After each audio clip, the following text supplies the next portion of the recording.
It's crazy to think that a year ago, we were all eagerly anticipating the Samsung Galaxy S6. We were all expecting big changes last year, a new design, new hardware, new display, and the death to some legacy types of technology. Well, a year has passed now, and we're reflecting on the Samsung Galaxy S6 because in a little less than a week from now, the new Samsung Galaxy S7 will be launched. So let's see how this old friend has fared over the past 52 weeks. The biggest feature of the S6 was the new design. Leaving the plastic build quality of the S5 in the dust, the S6 uses a blend of Gorilla Glass on the front and back and metal around the sides. It really added a big premium value to the lineup. While the design definitely didn't fare well in the durability department, it definitely won a lot of people over from the iPhone due to its beautiful craftsmanship. The display was also a main attraction. Its 5.1-inch size shouldn't fool you. It housed a Quad HD or 2560 by 1440p display in there, which meant the pixels per inch number was off the charts,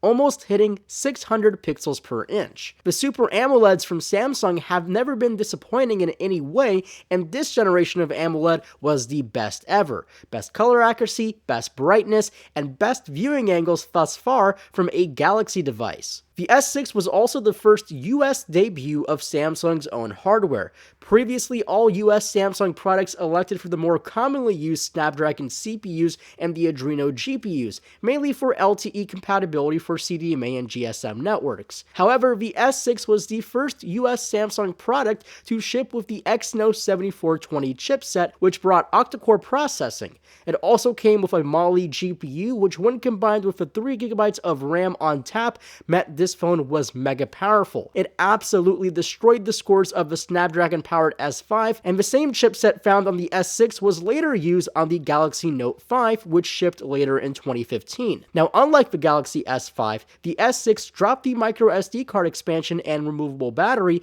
in favor of a slimmer build. The S6 came in 32, 64, and 128GB configurations, which isn't too bad, but the battery decreased in size to a 2,550 mAh battery. This didn't go very well for a lot of power users. Software-wise, the S6 shipped with Android Lollipop, and still to this day, on my AT&T unit anyway, it's still running Android Lollipop. We are hearing plans for a Marshmallow rollout for the Galaxy S6, but this definitely is not widespread. However, the S6 was one of the best performing Samsung devices ever tested last year. It was smooth as butter and it was able to handle just about everything thrown at it. Its only downfall was the battery life. Last year, I only managed to get around 3 or 4 hours of screen on time before this thing died, though Samsung does have fast charging and wireless charging built into the S6, which should help a lot of people with charging convenience. Now, one thing to mention is the camera on the S6. Its 16 megapixel sensor delivered beautiful looking images and 4K video, but we didn't see things like OIS. That was left for the bigger and more expensive Galaxy Note 5. So now, as we are closing the chapter of the S6, we can begin to read the new chapter of the S7. We could start with things that we're hoping for, like a bigger battery, a new camera, even quicker charging, and an improved software experience with faster updates. Though I would love to hear your thoughts on what you would like to see on the Samsung Galaxy S7, so make sure to use that comment section below and leave your comments there. Also, make sure to hit that subscribe button because we'll be covering the S7 event next week, so you'll want to keep an eye out for our coverage when it hits on YouTube.